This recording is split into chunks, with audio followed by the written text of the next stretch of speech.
Alright, welcome back to another episode of the Young Guides podcast fly tying tutorial. This is Kyle Wilkinson today, and we will be tying a pattern called the Squirmy Wormy.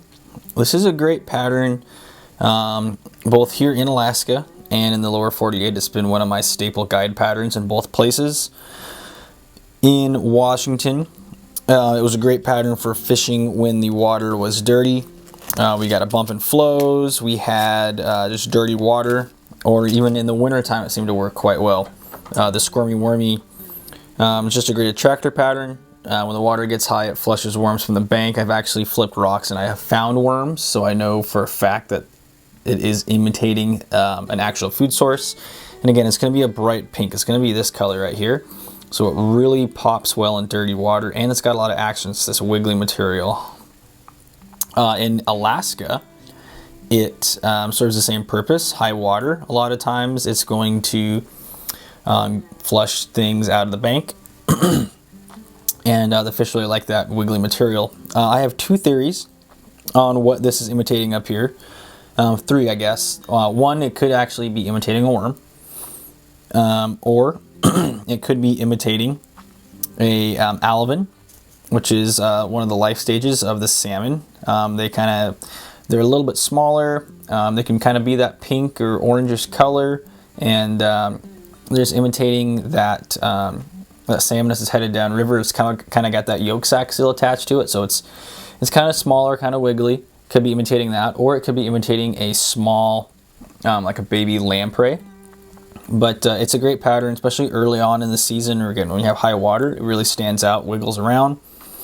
I can either fish the worm by itself, or a lot of times I'll get really dirty and I'll actually peg a bead above the worm. So they have a bead they could eat, but then they also have this worm that helps kind of stand out, and they could just be eating the worm.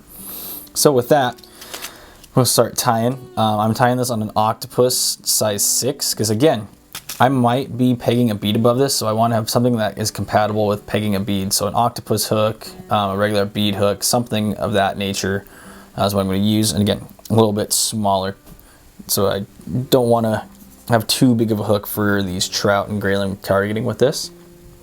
I'm just going to be using some ultra thread and fluorescent pink. I really like this color, and it works really well for tying these squirmies. I'm going to start right here behind the eye. I'm going to work my way towards the bend of the hook. This one I want to have fairly even thread wraps, or at least covering the shanks. I don't want that see-through. I want to have this this color showing up. Go ahead and cut that tag end off there and go a little bit further into the bend. Now I'm going to take my squirmy material, and I want my tail to be maybe the length of the entire hook. You can play around with different lengths. I like to have mine about the length of the hook, if not at least the shank, so it got some wiggle on the back end. What I'm going to do is I'm going to come in and capture my squirmy material. We don't want to pull too hard, because that thread could cut right through that squirmy material. I'm going to do one light wrap. After that, I'm going to do another wrap around the shank to anchor that down. If I let go, now it's going to hold in place. It's not going to slide all over. And by taking that extra wrap over the shank like I just did, it's going to help to anchor it down. I'm not wrapping over the squirmy wormy material again. I'm wrapping on the shank. So I might do one more wrap around the shank and come back and do another wrap over the squirmy wormy material around the shank. Maybe one more over the squirmy wormy material and around the shank. So now that should really be held in there. It might kind of kick off to one side, but again, it doesn't really matter, because that a worm isn't going to be perfect. Tail this way, head this way. So if it's kicking around a little bit, that might just give that fly a little more action. From here, I'm going to split this up into 3 segments. I'm going to go up about 1/3 of this shank. I'm going to take my squirmy wormy material, lay it over the top of the shank, and I don't want to pull it tight. I don't want to have it too thin. I want to have it just fairly loose. I'm going to come over with my thread again.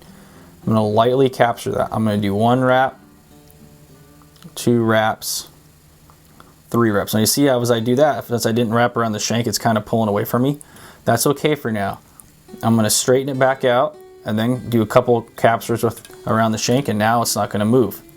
I'm going to split it up into another 1/3 do the same thing. What this is doing is it's helping to anchor this Squirmy Wormy material onto your shank and also just give it a little bit of volume.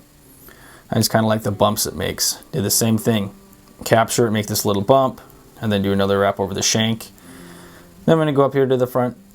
I know it's not quite a third, but I'm going to put one more little bump in here. Just like this. Give it just a little bit more volume. Then I'm going to do a couple wraps behind the eye. Here, I'm going to go ahead and cut the front end of the worm about the same as the back. Now you see here, because that upturned eye, it's kind of wanting to kick off to the side. One thing you can do is to pull the squirmy material forward and then take a couple hard wraps over the top of that squirmy material to really try to straighten it up. But again, it's going to kick around in the water, it's going to move around, it shouldn't matter that much. Just more for looks for me personally.